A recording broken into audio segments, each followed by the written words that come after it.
Hello and welcome. It is Monday, November the 11th. Happy Veterans Day to all you veterans out there.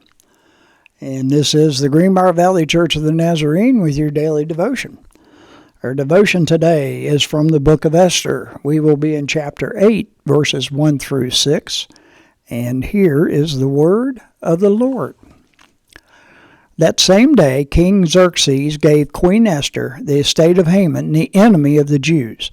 And Mordecai came into the presence of the king, for Esther had told how he was related to her. The king took off his signet ring, which he had reclaimed from Haman, and presented it to Mordecai. And Esther appointed him over Haman's estate.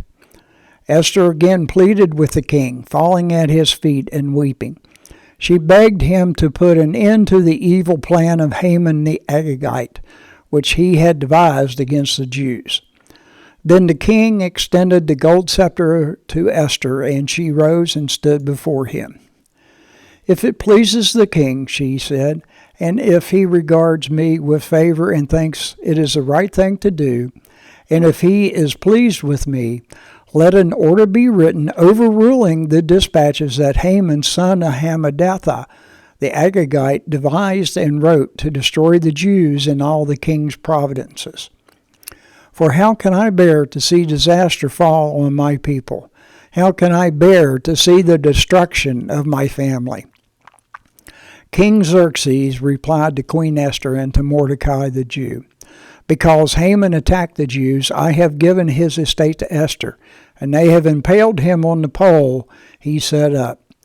Now write another decree in the king's name in behalf of the Jews, as seems best to you, and seal it with the king's signet ring.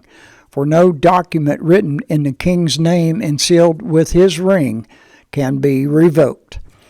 And that is the word of the Lord.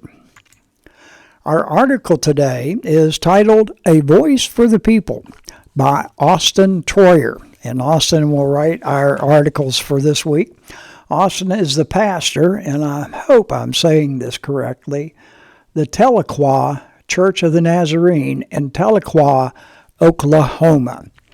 And here's what Austin has to write for us today. Esther was in a position of power, and Mordecai's enemy Haman had been done away with. She could have ignored the danger to other Jews and not risked asking the king for more on behalf of her people. After all, the king had gotten rid of the previous queen because she did not listen to him. Esther risked herself in telling the king what to do. Yet it was a risk she was willing to take.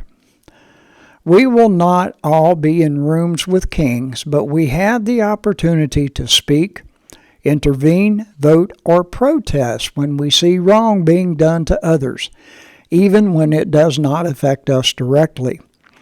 When the bully torments, the boss treats employees unfairly, when laws and politicians speak words that discriminate, we should speak and work on behalf of the oppressed, excluded, and tormented.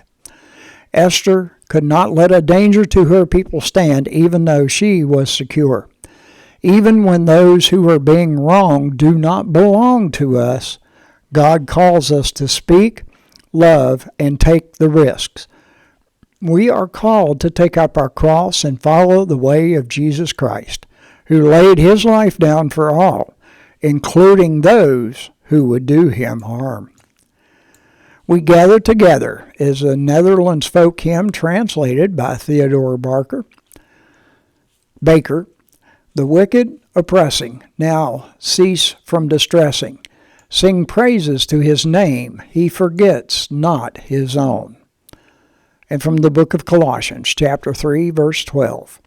"Therefore, as God's chosen people, holy and dearly loved, clothe yourself with compassion, humility, kindness, gentleness, and patience."